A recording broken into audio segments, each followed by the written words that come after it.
हरियाणा के मुख्यमंत्री नायब सैनी ने गांव चलो वार्ड चलो अभियान की शुरुआत की। उन्होंने कहा कि 14 अप्रैल को देश के यशस्वी प्रधानमंत्री नरेंद्र मोदी हिसार में एक विशाल रैली को संबोधित करेंगे। इस मौके पर भारी संख्या में लोग वहां पहुंचकर प्रधानमंत्री के विचार सुनेंगे। पंचकुला पहुंचे हरियाणा के मुख्यमंत्री नायब सिंह सैनी ने पंचकुला के रामगढ़ गांव में गांव चलो वार्ड चलो अभियान में शिरकत की। मुख्यमंत्री ने कहा कि आज पार्टी द्वारा गांव चलो वार्ड चलो अभियान के तहत पंचकुला जिले के रामगढ़ गांव में कार्यक्रम हुआ है। यह अभियान पूरे प्रदेश में किए जाएंगे। मुख्यमंत्री ने सबसे पहले मंदिर में स्वच्छता अभियान चलाया और पूजा अर्चना भी की। पूजा अर्चना के बाद गाँव के लोगों से बातचीत कर चौपाल मीटिंग की। इसके बाद बूथ समिति के कार्यकर्ताओं से मिले और बूथ समिति के बाद आंगनबाड़ी केंद्र, डिस्पेंसरी और CSC के कार्यक्रमों में पहुंचे और कहा कि जो डबल इंजन सरकार में काम हुए हैं उनको लोगों में चर्चा करने और लोगों की शिकायतें दिक्कतें सुनने हम यहां पहुंचे हैं। उन्होंने कहा कि 14 तारीख को प्रधानमंत्री नरेंद्र मोदी हरियाणा पहुंच रहे हैं। इस पर बोलते हुए मुख्यमंत्री ने कहा कि प्रधानमंत्री नरेंद्र मोदी का जोरदार स्वागत किया जाएगा। इसके लिए हमारी तैयारियां पूरी हैं। बाबा साहब भीमराव अंबेडकर जयंती के अवसर पर हरियाणा विकसित हो, हरियाणा तेज गति से आगे बढ़े, 2 बड़ी परियोजनाओं का प्रधानमंत्री हरियाणा को देने आ रहे हैं। प्रधानमंत्री नरेंद्र मोदी हिसार में अग्रसेन एयरपोर्ट और यमुनानगर में दीनबंधु छोटू राम पावर प्लांट में 800 मेगावाट का शिलान्यास करेंगे।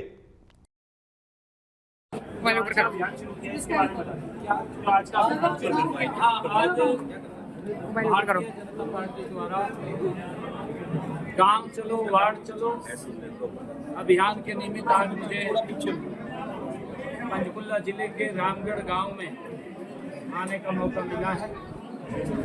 सबसे पहले मैं शिवालय मंदिर में वहाँ पर हमने स्वच्छता अभियान चलाया। स्वच्छता अभियान के बाद हमने वहाँ पूजा अर्चना भी की है। पूजा अर्चना के बाद हमने गांव के लोगों से बातचीत चौपाल पर मीटिंग की है। अभी आपके सामने उस चौपाल के अंदर में बैठा हूँ।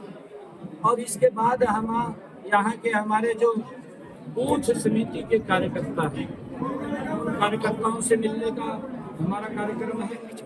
और बूथ समिति के बाद हम एक हमारा जो आंगनवाड़ी केंद्र है और एक हमारा जो डिस्पेंसरी CSC PSC सेंटर है उसमें भी जाने का कार्यक्रम है। लगातार के ये कार्यक्रम गांव के अंदर है। लगभग 4-5 घंटे आज हर गांव के अंदर हमारा भारतीय जनता पार्टी का नेता कार्यकर्ता आज वहां पर उपस्थित है। और इसके तहत सरकार ने जो डबल इंजन सरकार ने काम किए उन कामों के बारे में लोगों से चर्चा करनी, लोगों की कोई समस्या गांव की तरफ से आती है उसको लेकर के उसका समाधान करना, इस कार्यक्रम का मुख्य उद्देश्य ये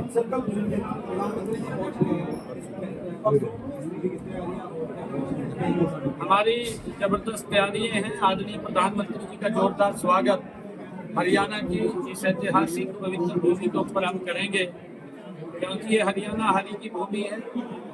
यहाँ आदरणीय प्रधानमंत्री जी का जोरदार स्वागत और भारत रत्न बाबा साहेब भीमराव अंबेडकर जी की जयंती के अवसर के ऊपर हरियाणा विकसित हो, हरियाणा गति से आगे बढ़े, 2 बड़ी परियोजनाओं हरियाणा को देने के लिए आ रहे हैं। एक महाराजा अग्रसेन एयरपोर्ट, उसका कल उद्घाटन होगा। और चौधरी दीनबंधु छोटू राम जी थर्मल पावर यमुनानगर में एक सुपर क्रिटिकल 800 मेगावाट यूनिट का शिलान्यास करेंगे।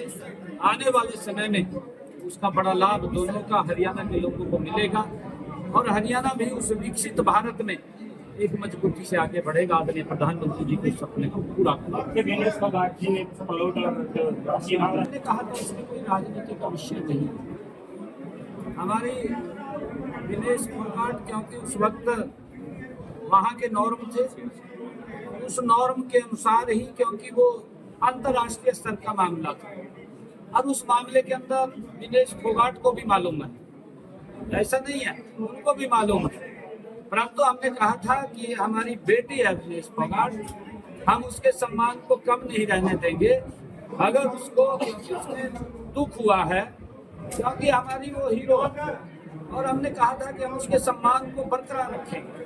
तो हमने उस वक्त मैंने कहा था कि विनेश फोगाट वो डिमोरलाइज ना हो, उसके लिए सरकार उसके साथ खड़ी है और हम उसको सम्मान देंगे।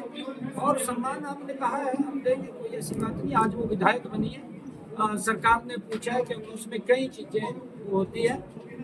सरकार ने कहा है कि इनमें से कौन सा वो लेना चाहे वो बता दें, उसके लिए बाकी कुछ नहीं है, हम देने के लिए तैयार। सर, एक लिंगानुपात में बहुत कमी आई है, मैंने कहा है कोई कमी नहीं आई है, आप पूरे के पूरे आंकड़े दिखाइए उठा करके।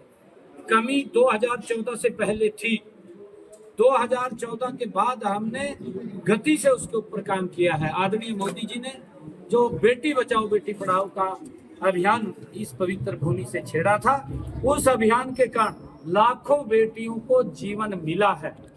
ये आप अपनी उस रिपोर्ट के अंदर दिखाइए, कब कम हुआ है, कब वो कैसे कैसे बढ़ा है। अगर कोई कमी भी आई होगी उसके पीछे जरूरी नहीं, क्योंकि ये प्राकृतिक सारा का सारा है, उसके अंदर आपने बताना चाहिए। परंतु इस प्रकार का एक लगातार दुष्प्रचार करना, क्योंकि हमारी सरकार इस प्रकार के काम अगर कोई करता है उसमें शामिल होता है तो सख्ताई से उसके खिलाफ कार्रवाई करने के लिए कटिबद्ध है। और हम कार्रवाई कर रहे हैं, यहाँ नहीं कर रहे, हम बॉर्डर क्रॉस करके भी कार्रवाई करते हैं। सीएम साहब, इसी से जुड़ा है कि एक नई पहल करने वाली है सरकार लिंगानुपात को बढ़ाने के लिए सहेली नाम से महिला बाल विभाग भी कर रहा है और साथ ही साथ हमारा स्वास्थ्य विभाग भी कर रहा है, इसको लेकर नहीं, बिल्कुल हमने कई रचना योजना उसके अंदर बनाई है। और हमने अभी पंचायती राज दिवस के अवसर के ऊपर हम सरपंचों को भी बुलाने वाले हैं और हम उनको कुछ टारगेट देने वाले हैं। उसमें वो टारगेट देंगे आपके सामने है। उसके अंदर हमने ये भी कहा था कि जो हमारी महिला सरपंच हैं, हमारी वो हर सरपंच गांव के अंदर बेटी बचाओ बेटी पढ़ाओ की ब्रांड एम्बेसडर है, क्योंकि उनके गांव के अंदर जब हमारी बेटी सरपंच है गांव की, तो उसकी जिम्मेवारी भी बनती है कि गांव में इस प्रकार की कुप्रथा नहीं होनी चाहिए, उसको समाप्त करना चाहिए, वो उसका ध्यान रखेगी। उसके लिए हमने उसको तारीफ दी है, उसको सम्मान दिया है।